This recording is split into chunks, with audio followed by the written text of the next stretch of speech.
सत श्री अकाल दोस्तों, तुसीं वेख रहे हो डोर स्टैप एजुकेशन पॉइंट। उम्मीद करदा तुसीं सारे वधिया होवोगे। सो दोस्तों अज दी वीडियो है, ये वीडियो नंबर 2 है जिथे आपां PS टैट दे प्रीवियस ईयर दे विचों बाल विकास ते सिक्ख्या शास्त्र दे कुछ प्रश्नां नूं डिस्कस करन जा रहे हैं, जिहड़े कि तुहाडे एग्जाम पॉइंट ऑफ व्यू तो बहुत ही ज़्यादा जिहड़ी इंपॉर्टेंट जिहड़ी क्लास है जी होने वाली है। सो इस क्लास नूं आपां 24 दिसंबर 2021 दे विच जिहड़ा तुहाडा PS टैट दा एग्जाम होना है उन्होंने ध्यान दे विच रखते हुए इस वीडियो नूं बना रहे हैं। सो दोस्तों उम्मीद करदा तुसीं इस सैशन नूं बहुत ज़्यादा इंजॉय करोगे।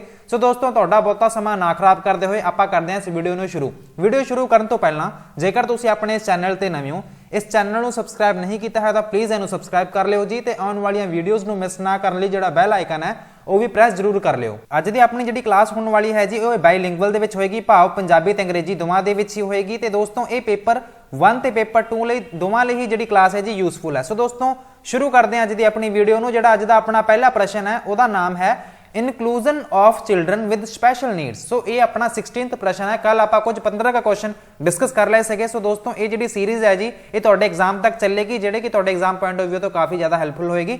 सो जिहड़ा पहला प्रश्न है तुसीं पहलां तां इहनूं पढ़ना है, इस तो बाद इनू अंडरस्टैंड करने की कोशिश करनी है, फिर जिहड़ा इहदा जवाब है जी तुसीं वो जरूर देना है। ते लास्ट विच ये भी मैनूं जरूर दसना है कि 15 दे विचों तुहाडे किन्ने नंबर आए ने। तुसीं इस सैशन नूं इंजॉय कीता या नहीं कीता मैनूं इस बारे भी नहीं पता लगदा हुंदा। सो लास्ट ते कमेंट करके जरूर जाया करो कि तुहानूं जिहड़ा सैशन है जी किहो जिहा लगा।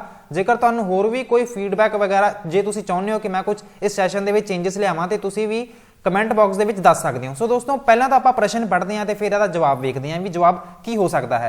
सो वेखो inclusion of children with special need, मैनूं लगदा भी ये क्वेश्चन रिपीट हो गया, कल आपां कर लिया सीगा, बट फिर भी चलो आपां वेख लैंदे हैं कि कल तुहानूं किन्नी क समझ लगी सीगी। सो इनकलूसिव एजुकेशन वाला जिहड़ा टॉपिक है जी वो तुसीं B.Ed दियां कह लो भी है ना, जदों तुहाडे तैयारी कीती होएगी B.Ed कीती होनी है उदों तुसीं जरूर पढ़िया होएगा क्योंकि सिलेबस का पार्ट है जी। सो इनकलूसिव एजुकेशन दे विच आपां पढ़दे हुंदे आ कि जिहड़े चिल्ड्रन हुंदे आ स्पैशल नीड वाले किहड़े बच्चे हुंदे ने जी, जिवें मान लो कि किसी बच्चे नूं पढ़न लिखण दे विच समस्या आउंदी है या फिर वो शारीरिक रूप तो कह लो भी है ना भी डिसेबल हो सकता या फिर स्पैशल चाइल्ड हुंदा। सो आपां उहदी हैल्प करनी है की करन दे विच जी, पढ़ाई दे विच। जेकर उहनूं कोई भी पढ़ाई दे विच समस्या आउंदी है तो टीचर उहनूं रिसोर्सिस प्रोवाइड कराउंदा है। सो इहदी गल कीती जा रही है जिहड़े इनकलूजन ऑफ जिहड़े चिल्ड्रन हैगे स्पैशल नीड वाले। सो की है मतलब कि इन्हां नूं किवें इनकलूड कीता जा सकदा, मतलब कि विशेष लोड़ां वाले जिहड़े बच्चे हैगे आ इन्हां नूं जेकर तुसीं आपदे स्कूल दे विच शामिल करना चाहुंदे हो सो किवें करोगे कि मतलब कि इहनूं तुसीं किवें वेखदे हो। ये फर्स्ट जी ऑप्शन है ये लिखा होया इज एन अनरियलिस्टिक गोल, कि ये अनरियलिस्टिक गोल है मतलब कि ये गैर यथार्थक टीचा होंदा है, मतलब तुसीं इहनूं कर नहीं सकदे। ये सिर्फ गल आपां सोच सकते हैं बट आपां इहनूं रियल लाइफ दे विच नहीं कर सकते। तुहानूं लगदा है कि ये गल सही है। ऑप्शन नंबर 2 नूं वेखो is detrimental to children without disabilities, मतलब कि अपंगतावां तो बिना बच्चों के हितां के विरुद्ध हुंदा है। ठीक है ना जी, मतलब यह कि इहदे विच जिहड़े बच्चे हुंदे ने ये उन्हां दे हितां के खिलाफ है। सो मैनूं नहीं लगता भी हितां के खिलाफ वाली गल इत्थे कीती जा रही है। बट जे आप ऑप्शन नंबर C नूं वेखीए will increase the burden on school. So तुहानूं लगता है कि जिहड़े भी बच्चे होणगे, मान लो भी किसी कोई स्पैशल चाइल्ड है वो तुर फिर नहीं सकता या फिर मान लो भी उहदियां लैग्स खराब ने या फिर वो मैंटली तौर पर थोड़ा जिहा भी मान लो है ना भी वो मतलब सही तरह नहीं कर रहा रिएक्ट लोगों नाल या फिर कोई होर भी समस्या हो सकती है। सो की लगता है कि वो बच्चा स्कूल ते बर्डन है, बट आप गल कह नहीं सकते ना क्योंकि आपां नूं जिहड़े भी संविधान ने अधिकार दिते है भी सारे बच्चों नूं अधिकार हैगा जी किसी भी स्कूल दे विच जाके पढ़ सकदा, भावें बच्चे दे विच समस्या है या नहीं है। ये तो स्कूल वाले प्रोवाइड कराउण ना उन्होंने जिहड़ी भी उहदी बच्चे नूं समस्या हैगी है, मतलब कि स्कूल वाले ही उन्होंने सारा कुछ अरेंज करवा के देणगे। ठीक है ना जी,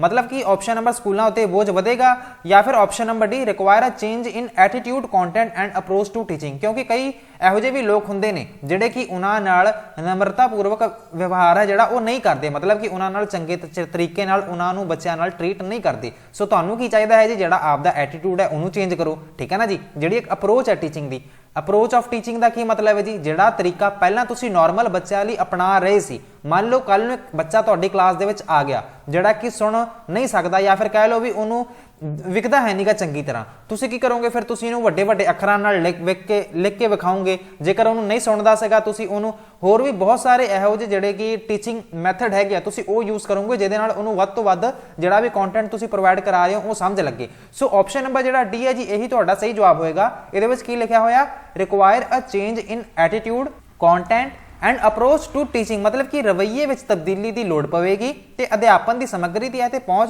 जी होएगी वो वक्री होएगी। सो ऑप्शन नंबर जो D है जी ये तुहाडा सही जवाब है जी। चलते हैं अज दे अपने अगले प्रश्न से। अगला जो प्रश्न है जी इन्हों तुसीं ध्यान नाल पढ़ना है तो सही जवाब है जी वो देना है।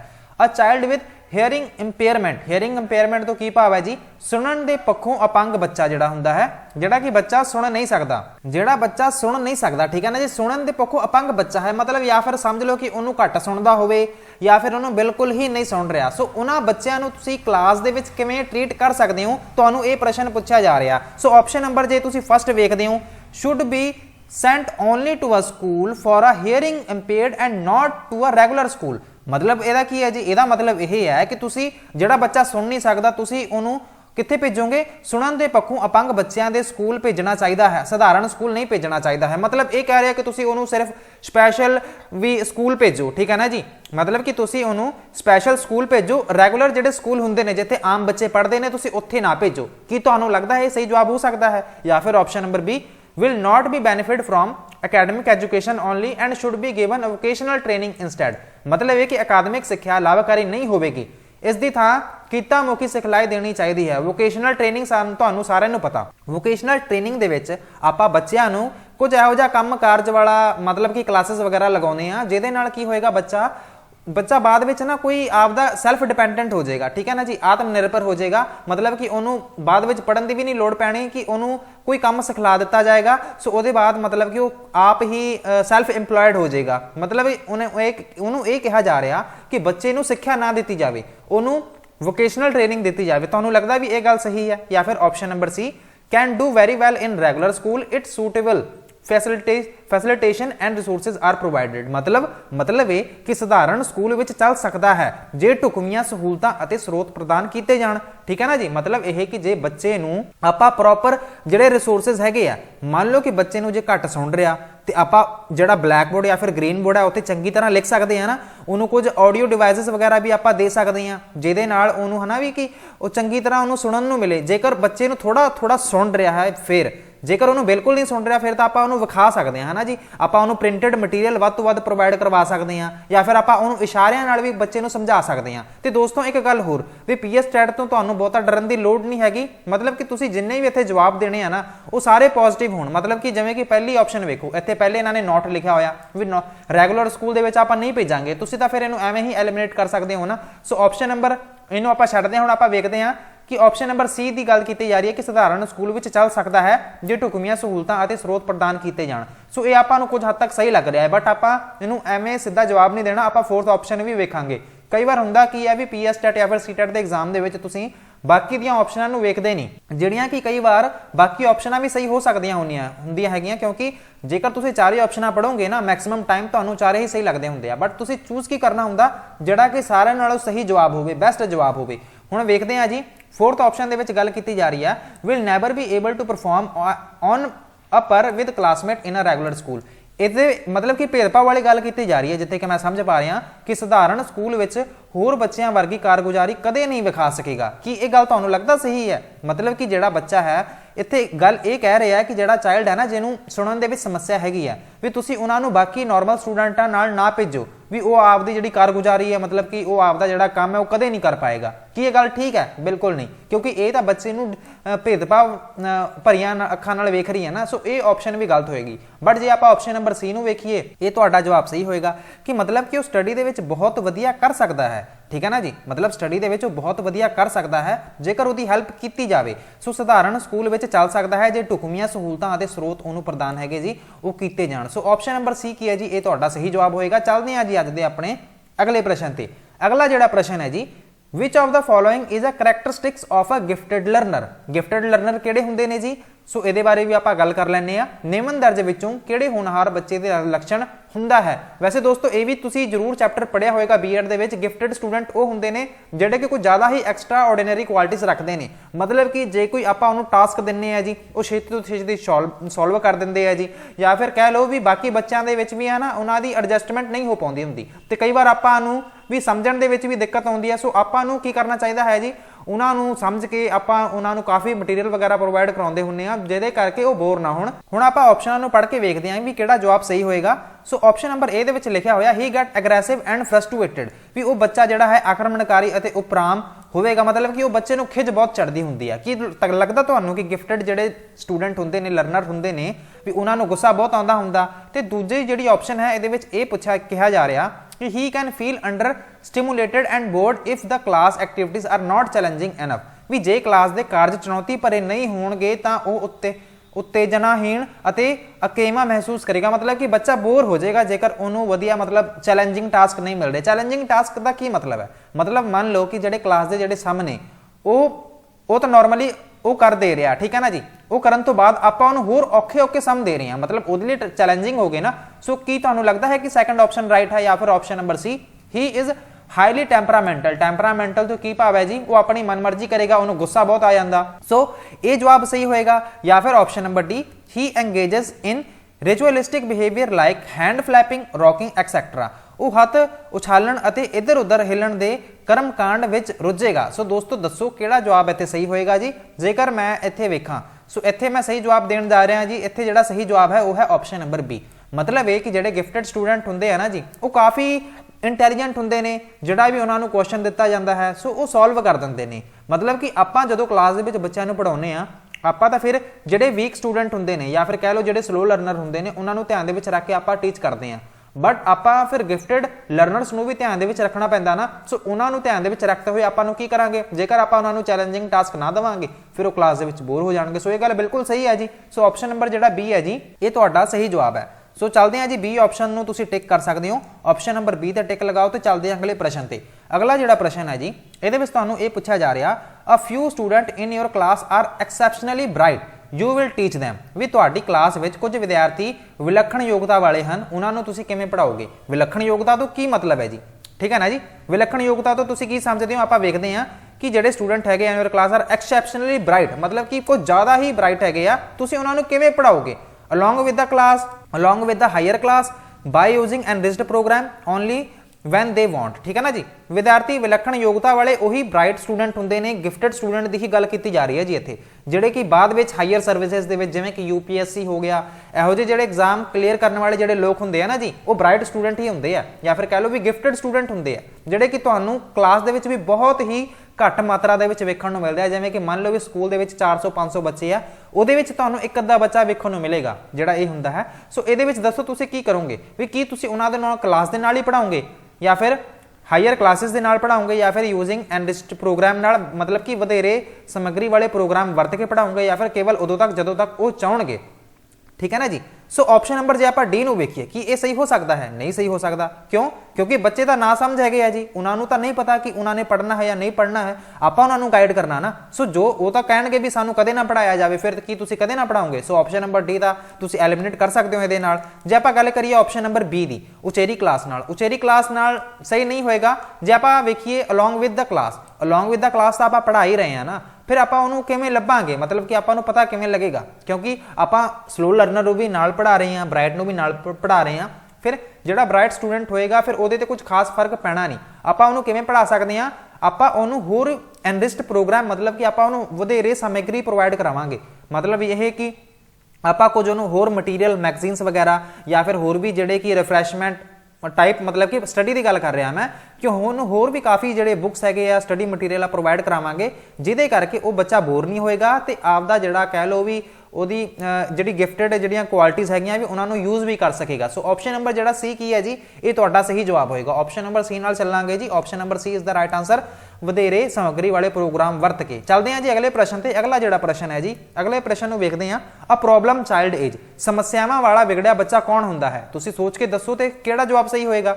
ਪੈਂਪਰਿੰਗ ਗਾਰਡੀਅਨ ਜਿਹਦੇ ਹੋਣਗੇ ਉਹ ਹੋਏਗਾ, मतलब कि ਲਾਡ ਲਡਾਉਣ ਵਾਲੇ ਜਿਹੜੇ ਸਰਪ੍ਰਸਤ ਹੈਗੇ ਆ, ਉਹ ਮਾਪਿਓ ਜਿਹੜੇ ਕਿ ਆਪਦੇ ਬੱਚੇ ਨੂੰ ਬਹੁਤ ਜ਼ਿਆਦਾ ਪਿਆਰ ਕਰਦੇ ਆ, ਉਹਦੇ मतलब कि ਉਹਨੂੰ ਖਿੱਚਦੇ ਨੇ, ਜਾਂ ਫਿਰ ਕਹਿ ਲਓ ਕਿ ਉਹਦੇ ਤੇ ਬਹੁਤਾ ਧਿਆਨ ਨਹੀਂ ਦਿੰਦੇ। ਠੀਕ ਹੈ ਨਾ ਜੀ। ਬੱਚਿਆਂ ਨੂੰ ਐਵੇਂ ਬਸ ਬੇਪਰਵਾਹੀ ਨਾਲ ਉਹਨੂੰ ਛੱਡ ਦਿੱਤਾ ਕਿ ਜਿਵੇਂ ਬੱਚਾ ਕਰਦਾ ਹੈ ਕਰੀ ਜਾਵੇ, ਉਹਦੀ ਕੋਈ ਗਲਤੀਆਂ ਕਰਦਾ ਜੀ ਉਹ ਗਲਤੀਆਂ ਤੇ ਧਿਆਨ ਨਹੀਂ ਦਿੰਦੇ। ਸੋ ਕੀ ਤੁਹਾਨੂੰ ਲੱਗਦਾ ਹੈ ਕਿ ਇਹ ਜਵਾਬ ਹੋਏਗਾ ਜਾਂ ਫਿਰ option number B heredity problems? ਕੀ ਹੈਰੀਡਿਟੀ ਪ੍ਰੋਬਲਮਸ ਦਾ ਕੀ ਮਤਲਬ ਹੈ ਜੀ? ਕਿ ਵਿਰਸੇ ਦੀਆਂ ਸਮੱਸਿਆਵਾਂ ਕਾਰਨ।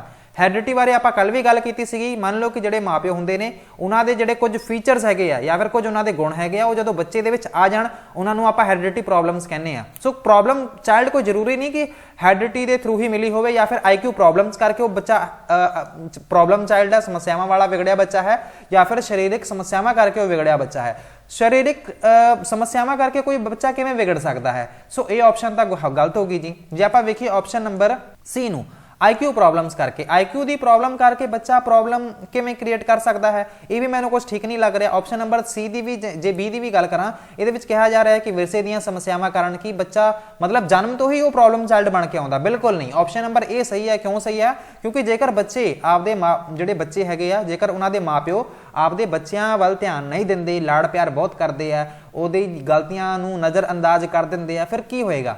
फिर तो यही होएगा ना भी बच्चा बिगड़ जाएगा। सो प्रॉब्लम चाइल्ड क्रिएट करेगा, प्रॉब्लम्स क्रिएट करेगा टीचर्स ਲਈ ਵੀ ਤੇ ਮਾਪਿਓ ਲਈ ਵੀ। ਸੋ ਆਪਸ਼ਨ ਨੰਬਰ ਏ ਕੀ ਹੈ ਜੀ? ਇਹ ਤੁਹਾਡਾ ਸਹੀ ਜਵਾਬ ਹੋਏਗਾ। Option number A is the right answer.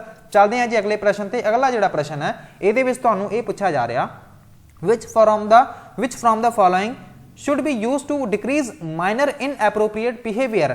ਨਿਮਨ ਦਰਜ ਵਿੱਚੋਂ ਕਿਸ ਦੀ ਵਰਤੋਂ ਨਾਲ ਨਿੱਕੇ ਮੋਟੇ ਗੈਰ ਵਾਜਬ ਜਿਹੜੇ ਵਿਹਾਰ ਨੂੰ ਘਟਾਇਆ ਜਾ ਸਕਦਾ ਹੈ? ਮੰਨ ਲਓ ਵੀ ਕੁਝ ਬੱਚੇ ਇਹੋ ਜਿਹੇ ਹੁੰਦੇ ਨੇ ਜਿਹੜੇ ਕੀ ਕਰਦੇ ਨੇ ਜੀ, ਤੁਹਾਨੂੰ ਕਲਾਸ ਦੇ ਵਿੱਚ ਕਾਫੀ ਵਾਰ ਵੇਖਿਆ ਹੋਣਾ ਵੀ ਹੈ ਨਾ, ਤੁਹਾਨੂੰ ਮਿਸਟੇਕਸ ਬਹੁਤ ਕਰਦੇ ਨੇ ਜਾਂ ਫਿਰ ਗਲਤੀਆਂ ਕਰ ਦਿੰਦੇ ਨੇ। ਮੰਨ ਲਓ ਕਿ ਹੈ ਨਾ, ਜਿਵੇਂ ਤੁਸੀਂ ਪੜ੍ਹਾ ਰਹੇ ਸੀ ਕਲਾਸ ਦੇ ਵਿੱਚ, ਵੀ ਇੱਕ ਬੱਚਾ ਸੀਗਾ ਵਾਰ-ਵਾਰ ਨਾ ਕਿਸੇ ਨੂੰ ਪਰੇਸ਼ਾਨ ਕਰ ਰਿਹਾ ਸੀ, ਜਾਂ ਫਿਰ ਨਾ ਵੀ ਬੋਲ ਪੈਂਦਾ ਸੀ, ਜਾਂ ਫਿਰ ਕੁਝ ਚੀਜ਼ਾਂ ਖਾਣ ਲੱਗ ਪੈਂਦਾ ਸੀਗਾ, ਠੀਕ ਹੈ ਨਾ। ਮਤਲਬ ਤੁਸੀਂ ਕੀ ਕਰ ਸਕਦੇ ਹੋ ਵੀ ਕੀ ਤੁਹਾਨੂੰ ਲੱਗਦਾ ਹੈ ਵੀ ਹਰ ਵਾਰ ਉਹਨੂੰ ਡਾਂਟਣਾ ਹੀ ਸਹੀ ਹੈ? ਫਿਰ ਸੋ ਤੁਸੀਂ ਸੋਚ ਕੇ ਦੱਸੋ ਵੀ ਕਿਹੜਾ ਜਵਾਬ ਸਹੀ ਹੋਏਗਾ। ਕੀ ਤੁਸੀਂ ਉਹਨੂੰ ਪ੍ਰੇਜ਼ ਕਰੋਗੇ ਜਾਂ ਫਿਰ मतलब कि प्रशंसा करोगे ਉਹਦੀ, ਜਾਂ ਫਿਰ ਉਹਨੂੰ ਰਿਵਾਰਡ ਦਿਓਗੇ, ਇਨਾਮ ਦਿਓਗੇ ਜੇਕਰ ਉਹ ਇਹੋ ਜਿਹੀ ਹਰਕਤਾਂ ਕਰਦਾ, ਜਾਂ ਫਿਰ ਬਹੁਤ ਜ਼ਿਆਦਾ ਤੁਸੀਂ ਸਖਤ ਹੋ ਜਾਓਗੇ, ਜਾਂ ਫਿਰ ਤੁਸੀਂ ਇਗਨੋਰੈਂਸ ਕਰੋਗੇ, ਮਤਲਬ ਕਿ ਨਜ਼ਰ ਅੰਦਾਜ਼ ਕਰਨ ਨਾਲ ਵੀ ਇਹ ਤੁਸੀਂ ਇਗਨੋਰ ਕਰ ਸਕਦੇ ਹੋ। ਤੁਸੀਂ ਦੱਸੋ ਵੀ ਕਿਹੜਾ ਜਵਾਬ ਤੁਹਾਡਾ ਸਹੀ ਹੋਏਗਾ। ਸੋ ਇੱਥੇ ਜਿਹੜਾ ਤੁਹਾਡਾ ਸਹੀ ਜਵਾਬ ਹੋਏਗਾ ਉਹ ਹੋਏਗਾ ਇਗਨੋਰੈਂਸ। ਮਤਲਬ ਕਿ ਜਿਹੜਾ ਵੀ ਤੁਹਾਡਾ ਜਵਾਬ ਹੈ ਕਿ ਮਤਲਬ ਜੇ ਕੋਈ ਬੱਚਾ ਪ੍ਰੋਬਲਮ ਕ੍ਰੀਏਟ ਕਰ ਰਿਹਾ, ਠੀਕ ਹੈ ਨਾ ਜੀ, ਜੇ ਕੋਈ ਬੱਚਾ ਪ੍ਰੋਬਲਮ ਕ੍ਰੀਏਟ ਕਰ ਰਿਹਾ, ਤੁਸੀਂ ਉਹਨੂੰ ਮਤਲਬ ਨਾ ਅੱਖਾਂ ਦੀ ਘੂਰ ਨਾਲ ਜਾਂ ਫਿਰ ਤੁਸੀਂ ਥੋੜਾ ਜਿਹਾ ਹੋਰ ਤਰੀਕੇ ਨਾਲ ਵੇਖ ਕੇ ਮਤਲਬ ਉਹਨੂੰ ਇਗਨੋਰ ਕਰ ਸਕਦੇ ਹੋ, ਠੀਕ ਹੈ ਨਾ ਜੀ। ਜ਼ਰੂਰੀ ਨਹੀਂ ਕਿ ਹਰ ਵਾਰ ਉਹਨੂੰ ਬੋਲਿਆ ਹੀ ਜਾਵੇ। ਸੋ ਬੱਚਾ ਮਤਲਬ ਕਿ ਥੋੜਾ ਜਿਹਾ ਤੁਸੀਂ ਧਿਆਨ ਉੱਤੇ ਦਿੱਤਾ ਨਾ ਤੇ ਬੱਚਾ ਆਪਣੇ ਆਪ ਹੀ ਹਟ ਜਾਏਗਾ। ਸੋ ਕਈ ਵਾਰ ਆਪਾਂ ਨੂੰ ਬੱਚਿਆਂ ਦੀਆਂ ਗਲਤੀਆਂ ਨੂੰ ਥੋੜਾ ਬਹੁਤ ਇਗਨੋਰ ਵੀ ਕਰਨਾ ਪੈਂਦਾ, ਬਹੁਤੀ ਜ਼ਿਆਦਾ ਸਖਤੀ ਵੀ ਠੀਕ ਨਹੀਂ ਹੁੰਦੀ। ਪ੍ਰੇਜ਼ ਤੁਸੀਂ ਕਰੋਗੇ ਨਹੀਂ ਨਾ, ਤੁਸੀਂ ਉਹਨੂੰ ਰਿਵਾਰਡ ਦੇਵੋਗੇ ਇਹੋ ਜਿਹੀਆਂ ਹਰਕਤਾਂ ਕਰਕੇ। So ignorance is the right answer. ਚੱਲਦੇ ਹਾਂ ਜੀ ਅੱਜ ਦੇ ਆਪਣੇ ਅਗਲੇ ਪ੍ਰਸ਼ਨ ਤੇ। ਅਗਲਾ ਜਿਹੜਾ ਪ੍ਰਸ਼ਨ ਹੈ ਇਹਦੇ ਵਿੱਚ ਤੁਹਾਨੂੰ ਇਹ ਪੁੱਛਿਆ ਜਾ ਰਿਹਾ, the conclusion of a deductive argument is, ਨਿਗਮਨੀ ਬਹਿਸ ਦਾ ਨਿਸ਼ਕਰਸ਼ ਕੀ ਹੁੰਦਾ ਹੈ? ਮੈਨੂੰ ਇਸ ਤੋਂ ਯਾਦ ਆ ਗਿਆ, ਤੁਹਾਨੂੰ ਨਾ ਇੱਕ ਇੰਡਕਟਿਵ ਤੇ ਡਿਡਕਟਿਵ ਮੈਥਡ ਵੀ ਹੁੰਦਾ ਜਿਹੜਾ ਕਿ ਤੁਹਾਨੂੰ ਅੰਗਰੇਜ਼ੀ ਪੰਜਾਬੀ ਜਿਹੜੀ ਪੈਡਾਗੋਜੀ ਹੁੰਦੀ ਹੈ ਉਹਦੇ ਵਿੱਚ ਵੀ ਪੁੱਛਿਆ ਜਾਂਦਾ ਹੁੰਦਾ, ਤੇ ਇਹਦੇ ਵਿੱਚ ਜਿਹੜੀ ਚਾਈਲਡ ਡਿਵੈਲਪਮੈਂਟ ਐਂਡ ਪੈਡਾਗੋਜੀ ਹੁੰਦੀ ਹੈ ਇਹਦੇ ਵਿੱਚ ਵੀ ਕਾਫੀ ਜਿਹੜੇ ਕੁਐਸਚਨ ਹੈ ਜੀ ਕਈ ਵਾਰ ਇਹਦੇ ਤੋਂ ਪੁੱਛੇ ਹੀ ਜਾਂਦੇ ਨੇ, ਇੰਡਕਟਿਵ ਤੇ ਡਿਡਕਟਿਵ ਮੈਥਡ। ਉਹਦੇ ਬਾਰੇ ਵੀ ਮੈਂ ਤੁਹਾਨੂੰ ਇਸ ਵੀਡੀਓ ਦੇ ਵਿੱਚ ਹੀ ਦੱਸ ਦੂੰਗਾ। ਪਹਿਲਾਂ ਇਹਦਾ ਜਵਾਬ ਵੇਖਦੇ ਹਾਂ ਵੀ ਕੀ ਜਵਾਬ ਹੋਏਗਾ। ਸੋ ਡਿਡਕਟਿਵ ਆਰਗੂਮੈਂਟ ਦਾ ਕਨਕਲੂਜਨ ਕੀ ਹੈ? सर्टेन है, प्रोबेबल है, एक्सपीरियंस या फिर ऑब्जर्वेशन, स्पष्ट निश्चित है, संभावी है, अनुभव है या फिर निरीक्षण है। सो पहला तो मैं तुहानू ये दस दिना भी डिडक्टिव आर्गूमेंट हुंदा की है। मान लो भी तुसी 3-4 स्टेटमेंटा पढ़ियां, ठीक है ना जी, ते तुसी ओदा एक जदों कनकलूजन कढ़दे हो 3-4 स्टेटमेंटा पढ़ के जदों तुसी एक कनकलूजन कढ़दे हो, सो इहदे नाल तुहानू की लगदा भी जिहड़ा तुहाडा जवाब होएगा वो की होएगा? सर्टेन होएगा, प्रोबेबल होएगा, एक्सपीरियंस या फिर ऑब्जर्वेशन। सो ਇਹਦਾ ਜਿਹੜਾ ਜਵਾਬ ਕੀ ਹੋਏਗਾ ਜੀ? ਸਪਸ਼ਟ ਹੋਏਗਾ। ਆਬਵੀਅਸ ਜੀ ਗੱਲ ਹੈ, ਜੇਕਰ ਤੁਸੀਂ 4-5 ਸਟੇਟਮੈਂਟਾਂ ਪੜ੍ਹ ਕੇ ਕੋਈ ਜਵਾਬ ਜੇ ਤੁਸੀਂ ਲੱਭ ਰਹੇ ਹੋ, ਸੋ ਉਹਦਾ ਜਵਾਬ ਕੀ ਹੋਏਗਾ? ਸਪਸ਼ਟ ਰੂਪ ਤੋਂ ਤੁਸੀਂ ਕਲੀਅਰ ਹੋਵੋਗੇ ਨਾ ਕਿ ਹਾਂ ਵੀ ਮੈਂ 3-4 ਸਟੇਟਮੈਂਟਾਂ ਪੜ੍ਹ ਕੇ ਇੱਥੇ ਪਹੁੰਚਿਆ ਤੇ ਇਹ ਜਿਹੜਾ ਜਵਾਬ ਹੋਏਗਾ ਸਹੀ ਹੋਏਗਾ। ਸੋ ਇੱਥੇ ਜਿਹੜਾ ਤੁਹਾਡਾ ਸਹੀ ਜਵਾਬ ਕੀ ਹੈ ਜੀ? ਸਰਟਨ ਹੈ। Certain is the right answer, ਮਤਲਬ ਕਿ ਸਪਸ਼ਟ ਹੈ, ਨਿਸ਼ਚਿਤ ਹੈ ਕਿ ਤੁਹਾਡਾ ਜਿਹੜਾ ਸਹੀ ਜਵਾਬ ਹੈ ਜੀ। ਸੋ ਚੱਲਦੇ ਹਾਂ ਅਗਲੇ ਪ੍ਰਸ਼ਨ ਤੇ। ਅਗਲਾ ਜਿਹੜਾ ਪ੍ਰਸ਼ਨ ਹੈ ਜੀ ਵੇਖਦੇ ਹਾਂ। ਜਿਹੜਾ ਰੂਸੋ ਨਾਮ ਦਾ ਇੱਕ ਸਾਈਕੋਲੋਜਿਸਟ ਹੋਇਆ ਹੈ, advocated an educational method which consisted of removing the child from, ठीक है ना जी। वैसे मैं तुहानू ये दसना भुल ही गया, इधर आपां डिडक्टिव ते इंडक्टिव मैथड की गल कीती सीगी। डिडक्टिव मैथड ते इंडक्टिव मैथड ये आपां मेनली ग्रामर दे विच यूज करदे हुन्ने आ। इंडक्टिव मैथड दे विच की हुंदा, जदों तुसी बच्चिआं नू पहलां एग्जाम्पल पढ़ाउने हो फिर तुसी रूल वल जाने हो, ठीक है ना जी। पहलां बच्चिआं नू उदाहरणां पढ़ा के जदों फिर तुसी उहनू रूल दसदे हो, फिर उहनू तुसी की कहने हो जी? इंडक्टिव मैथड कहने हो। की कहने हो जी? Inductive method. जे मैं गल करा डिडक्टिव मैथड की, ठीक है ना जी, डिडक्टिव मैथड टीचिंग मैथड है जी। डिडक्टिव मैथड दे विच पहलां बच्चिआं नूं तुसीं की करदे हो जी? पहलां बच्चिआं नूं तुसीं रूल दसदे हो, ठीक है ना जी। पहलां बच्चिआं नूं जदों तुसीं रूल दस के फिर तुसीं एग्जाम्पल दसदे हो, उहनूं तुसीं की कहने हो जी? उहनूं तुसीं डिडक्टिव मैथड कहने हो टीचिंग लई, ठीक है जी। इंडक्टिव मैथड तुसीं की करदे हो जी? इंडक्टिव मैथड दे विच पहलां तुसीं एग्जाम्पलां दसियां, उस तो बाद तुसीं रूल्स वाल जाने हो, ठीक है ना जी। एग्जाम्पल टू रूल वाल जदों जाने हो उहनूं तुसीं कहने हो इंडक्टिव मैथड। डिडक्टिव मैथड दे विच पहलां तुसीं बच्चिआं नूं रूल दसदे हो, उस तो बाद जिवें कि तुसीं फिर की दसदे हो जी? फिर एग्जाम्पल दसदे हो, ठीक है ना जी। सो उम्मीद करदा तुहानूं ये समझ लग गया होगा। अगले प्रश्न नूं वेख लैंदे आ। रूसो नाम का जिहड़ा साइकोलॉजिस्ट होया advocated an educational method which consisted of removing the child from. भी रूसो ने अजिही सिक्ख्या विधि की वकालत की सी जिस अनुसार बच्चे नूं कित्तों हटाउण की गल की गई सी। तुसीं सोच के दसो की जवाब होएगा जी। स्कूल तो, बर्डन तो, सोसाइटी तो या फिर पास्ट मैमरी तो। रूसो ने अजिही सिक्ख्या विधि की वकालत की सी जिस अनुसार बच्चे नूं कित्तों हटाउण की गल की सी, स्कूल तो, बोझ तो, समाज तो या फिर पुरानियां यादां तो। सो रूसो नाम के जिहड़े साइकोलॉजिस्ट होए हैगे आ जी, ये की कहंदे सीगे, ये कहंदे सीगे ना कि बच्चे नूं आपां नूं ना समाज तो दूर कर देना चाहिए।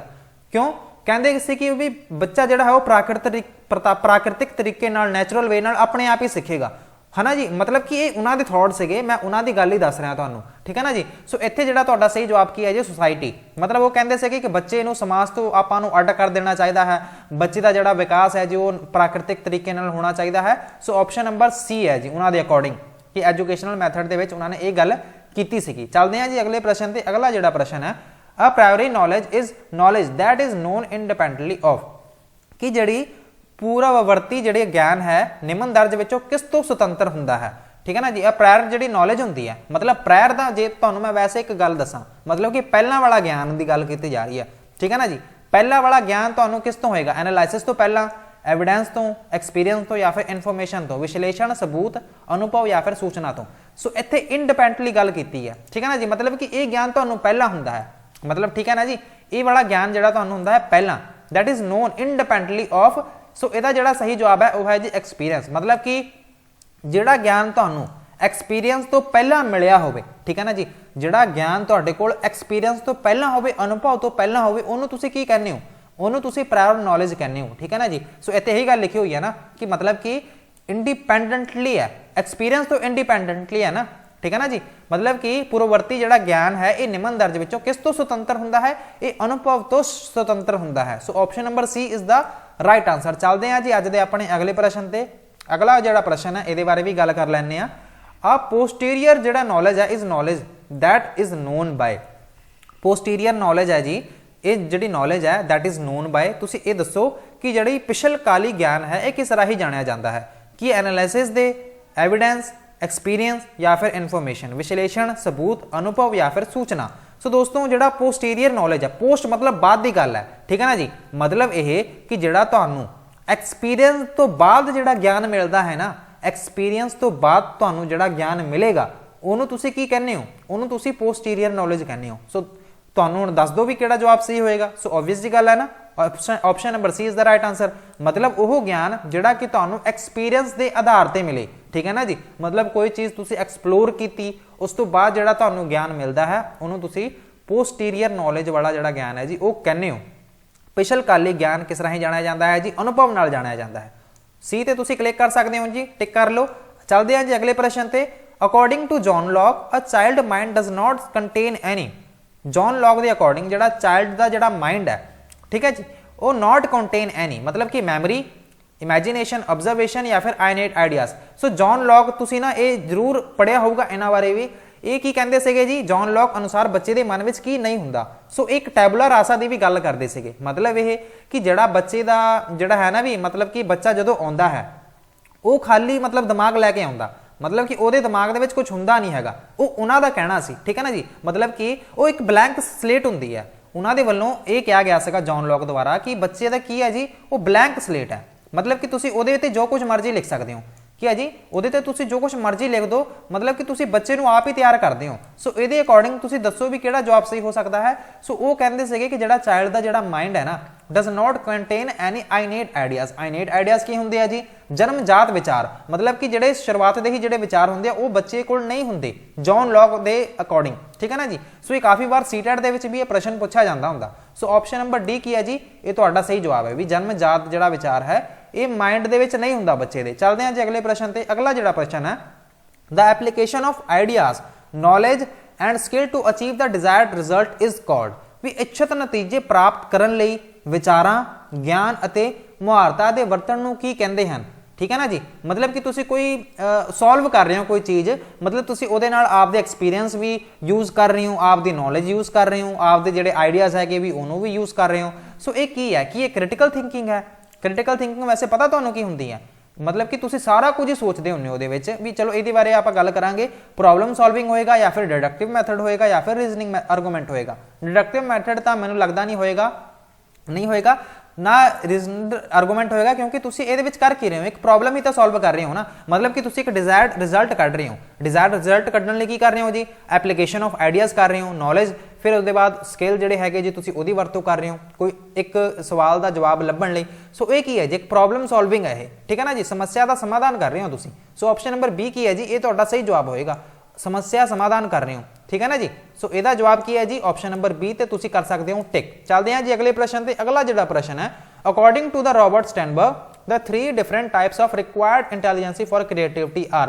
भी रॉबर्ट स्टैनबर्ग नाम ਦੇ एक पर्सन ਹੋਏ ਆ जी, ਇਹ ਕਹਿ ਰਿਹਾ ਕਿ ਅਨੁਸਾਰ ਜਿਹੜੀ ਸਿਰਜਣਾਤਮਕਤਾ ਹੈਗੀ ਹੈ, मतलब ਇਹ ਕਿ ਜਿਹੜੀ ਇੰਟੈਲੀਜੈਂਸੀ ਹੈਗੀ ਹੈ ਕ੍ਰੀਏਟਿਵਿਟੀ ਹੈ ਉਹ ਤਿੰਨ ਕਿਹੜੀਆਂ ਕਿਸਮਾਂ ਦੀ ਲੋੜ ਪੈਂਦੀ ਹੈ, ठीक है ना जी। सो ਕਿਹੜੀ ਹੈ जी कि ये एनालिटिकल, क्रिटिकल या फिर प्रैक्टिकल है, या फिर option number B abstract, synthetic या फिर एनालिटिकल है जी, या फिर सिंथेटिक एनालिटिकल या फिर प्रैक्टिकल या फिर एनालिटिकल ऑब्जर्वेशन या फिर प्रैक्टिकल। सो इत्थे जिहड़ा सही जवाब है जी की होएगा तुसीं स्मार्ट जा सोच के दसो, एक बार मैं पंजाबी च भी पढ़ दिना कि रॉबर्ट स्टैनबर्ग अनुसार सिरजनात्मकता लई लोड़ींदी बुद्धि दियां किहड़ियां तीन किस्मां दी लोड़ पैंदी है, विश्लेषणी, आलोचनात्मक अते व्यवहारक, सूक्ष्म विश्लेषणी या फिर संश्लेषणी विश्लेषणी ते व्यवहारक या फिर विश्लेषणी निरीक्षण ते व्यवहारक। सो इत्थे मैं तुहानूं सीधा सही जवाब ही दसूंगा।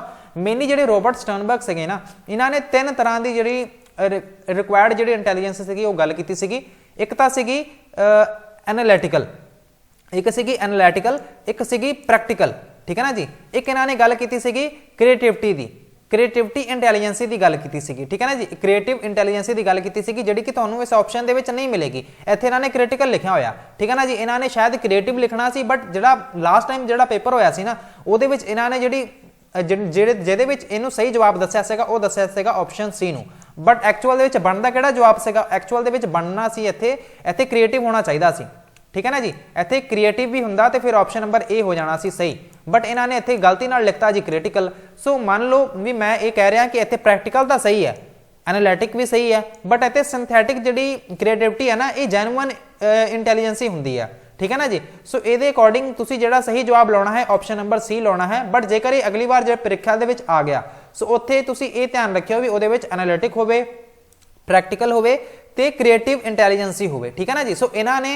ये मतलब कि उन्होंने लास्ट टाइम ग्रेस देनी चाहिए सी, बट उन्होंने चलो दिती नहीं सी, बट मैं तुहानूं जिहड़ा सही जवाब है वो मैं दस दिता है कि प्रैक्टिकल, एनालिटिक प्लस क्रिएटिव जिहड़ा जवाब है जी वो सही होना सीगा। ऑप्शन नंबर सी की होएगा जी जवाब सही होएगा। सो चलते हैं अज दे अपने अगले प्रश्न ते। अगला जिहड़ा प्रश्न है ये बारे भी आपां गल कर लैंदे आ। अगला जिहड़ा प्रश्न है जी द कनैक्शन, ये सैकंड लास्ट प्रश्न है, the connection between stimulus and response is record. जिहड़ा स्टिमुलस ते रिस्पॉन्स दे विच जिहड़ा कह लो भी कनैक्शन हुंदा है तुसीं उहनूं कहंदे की हो?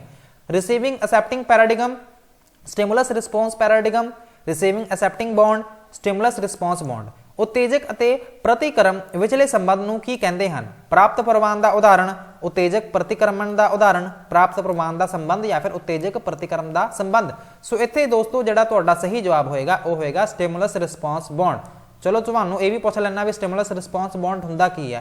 इहदे विच मेनली कीता की जांदा भी जदों मान लो चलो मैं तुहानूं एक रियल लाइफ एग्जाम्पल देना जिहड़ी कि तुहाडे नाल ही शुरू हुई आ। जदों कि पीएस टेट का जिहड़ा नोटिफिकेशन नहीं आया सी, ठीक है ना जी, फिर तुसीं बड़े ही पासिव जे बन के बैठे सीगे, बट जदों पीएस टेट का नोटिफिकेशन आया, पीएस टेट के नोटिफिकेशन के आउण दे नाल की होया तुसीं नाल दे नाल एक्टिव हो गए। तुसीं सोचा कि यार महीने दे विच छेती तो छेती कित्थों तैयारी की जाए।